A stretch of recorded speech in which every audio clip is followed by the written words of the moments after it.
Alright gearheads, you think you know your car? Well, maybe you do, but just to make sure, here are some tricks, habits, and hacks that only the most experienced drivers ever pick up. The kind of knowledge that doesn't really come from any manual or driving school. We're talking about the street-smart wisdom that separates the weekend warriors from the true road veterans. Some of these will blow your mind, others will make you wonder why nobody ever taught you this stuff in the first place, and all of them will make you better, smarter, and a more confident driver. So, buckle up, because we're about to dive deep into the garage of wisdom that only the pros know.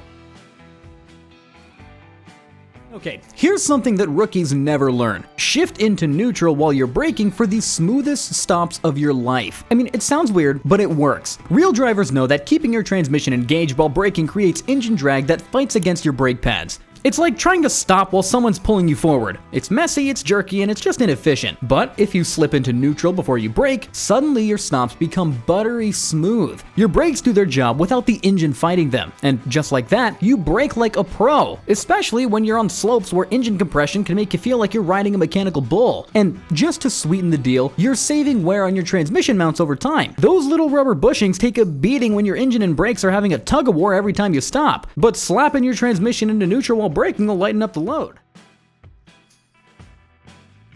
Ever wondered what that little triangle next to your fuel gauge is for? Well, surprise, surprise, it's pointing to the side of your car that has the gas tank. I'm serious, look at your dashboard right now. You see that tiny little arrow beside the fuel pump icon? That is your car's way of saying, hey dummy, the fill hole's on this side. Now, yes, this one might seem obvious, but it comes in pretty handy when you're standing at a rental car lot at 2 a.m. fumbling around in a Corolla trying to figure out which side the fuel door is on. Or when you pull up to the pump and realize you're on the wrong side, looking like a tourist in your own vehicle. And believe me, no one wants that. Real drivers notice these kinds of details. They read their cars like books, not some mystery novel. But don't worry, by the end of this video, you'll be able to do it as well. Forget the fact that sounds like a chapter from The Art of War. Here's a hack that'll change your winter mornings forever. Park facing east. Why? Well, while everyone else is out there scraping ice at 6 a.m. like they're mining for diamonds, your windshield is getting naturally defrosted by the morning sun. It's like having a free solar-powered defroster working while you're drinking coffee. This one isn't about just convenience. Even though saved scraping time is pure gold on a Monday morning, it's mainly about battery conservation. Your defrosters are power-hungry beasts, and in the winter, your battery is already working overtime just to turn over a cold engine. Smart positioning saves you time, it saves your battery, and it saves your fingers from turning into popsicles. This trick lets you work smarter, not harder.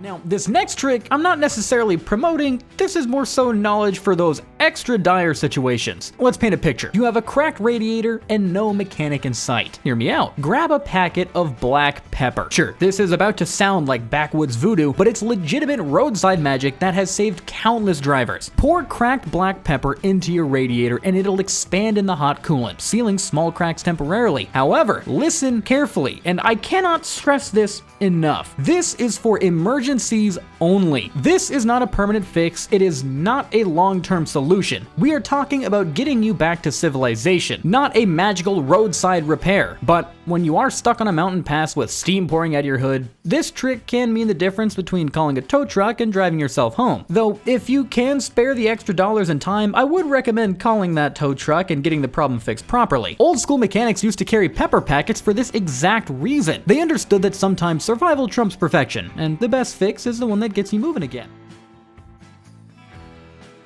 Zombieland had a point. Always double tap. It's true in a zombie apocalypse, and it's true while driving. After backing up, tap your brakes twice before shifting into drive. This clears any leftover torque from the reverse gear that's still trying to twist your drivetrain backwards. Without this extra step, your transmission has to fight against the residual force when you shift into drive, creating a subtle but damaging jerk. It's like clearing your throat before speaking, a tiny preparation that makes everything smoother. Most drivers never really notice this micro-violence happening to their transmission thousands of times over the car's life. Pros, they do it automatically, and their transmissions last longer, they shift smoother, and they never really develop that clunky feeling that screams amateur owner. Now, here's a little bit of knowledge on your pump side. When the gas pump clicks off, that's it. It's done. There is no topping off. You see, amateurs keep squeezing that handle, trying to round up to the nearest dollar or stuff in just a little more fuel. The pros, however, stop dead when they hear that click, because they know what overfilling does to your evap system. Your car's evaporative emission system is designed around precise fuel levels. Overfill it, and you can flood the charcoal canister, triggering check engine lights and killing your fuel economy. Suddenly, your savings from topping off costs you hundreds hundreds of dollars in repairs. The pump clicks because it knows exactly when your tank is properly full. Trust the engineering. Your car's designers weren't guessing. They were calculating, and their math is way better than your eyeball estimates.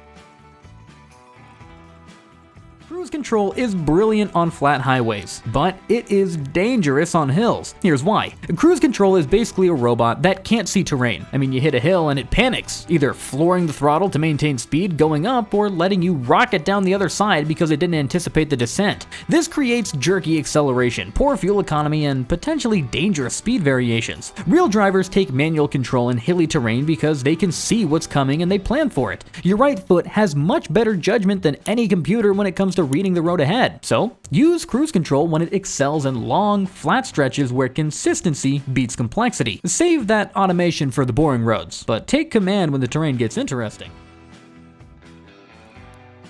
Okay, so this is a pro tip. Well, really more so something you should be remembering from driving school. When parking on a hill, turn your wheels toward the curb, away from going uphill. This isn't just driving school trivia that you were meant to dump from your brain as soon as you got out. It's physics-based insurance against disaster. If your parking brake manages to fail, your wheels determine whether your car rolls out into traffic or safely into the curb. When you're facing downhill, your wheels are toward the curb. Your car then hits the curb and stops instead of rolling out into the street. When you're facing uphill, your wheels are turned away from the curb, so your car rolls backwards into the curb instead of down the hill. And think of your wheels as the last line of defense when everything else fails, because mechanical systems do fail, and when they do, gravity doesn't care about your insurance coverage. Now, here's a big one. Use your parking brake every single time, even with an automatic transmission. You see, most automatic drivers think park is just enough, but you're wrong. Park engages a tiny metal pawl, basically a small hook that's holding your entire car's weight. On flat ground, sure, it's fine. On any kind of incline, you're just asking that little piece of metal to do a job that it wasn't designed for. Put your car in neutral, engage the parking brake first, then shift into park. This transfers the holding force from your transmission to your brake system where it belongs. Your transmission's parking pawl will thank you by not wearing out prematurely, and you'll never experience that clunky jolt when shifting out of park on a hill, which, by the way, is a sign of an overworked pawl fighting physics.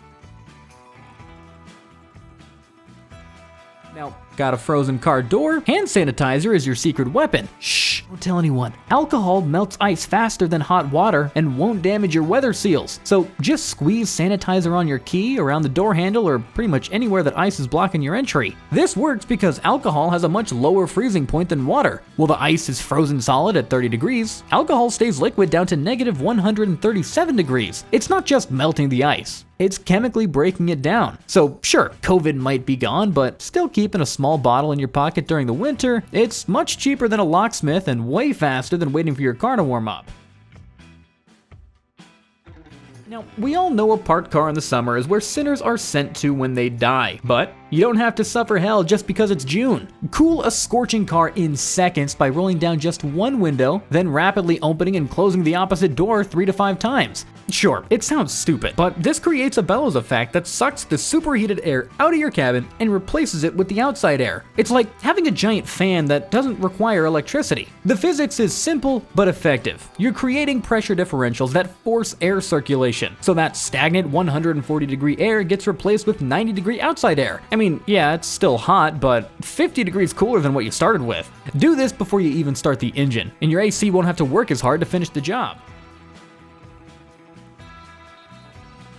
This next one is kind of weird advice, but take my word for it. Insert a penny upside down into your tire tread. If you can see all of Lincoln's head, then I've got bad news for you. Your tires are done. And this isn't just about passing inspection. It's about physics and survival. Bald tires can't channel water away from the contact path, which means hydroplaning becomes inevitable even in light rain. But here's the pro secret. Don't just check one spot. Check multiple locations around each tire. Uneven wear tells you stories about your alignment, your suspension, and the driving habits that can save you thousands in premature replacement. Inside edge wear, alignment issues. Center wear, overinflation. Outside edges running a little low, underinflation, or aggressive cornering. You know what you've been doing. Your tires are constantly communicating with you, and learning to read their language is the difference between reactive maintenance and predictive mastery. Alright, hear me out. All you traditionalists out there, in older cars, turn the key to on without starting it. Wait 2 to 3 seconds, then crank. This gives your fuel pump time to pressurize the system before your engine tries to fire. Without proper fuel pressure, your engine struggles to start, putting extra wear on your starter, battery, and fuel system. Modern cars do this automatically, but anything older than 2010 benefits from this technique. You'll notice smoother starts, especially on cold mornings or after the car has been sitting for days. It's like giving your engine a drink of water before asking it to run a marathon. Just a small little courtesy that pays dividends in the longevity and reliability of your car. Now, before we go on, how many times have you replaced your windshield wipers? I'll answer for you. Far too many times. But here's how to reduce that. Before buying new wipers, clean the blades with alcohol wipes or vinegar. 80% of bad wipers just need cleaning, not replacing. Road grime, tree sap, and just general crud build up on the rubber edge, preventing proper contact with your windshield. Clean blades glide smoothly and make full contact. Dirty blades skip, chatter, and leave streaks. Try this before spending money on replacements. You might discover that your worn out wipers just needed a bath.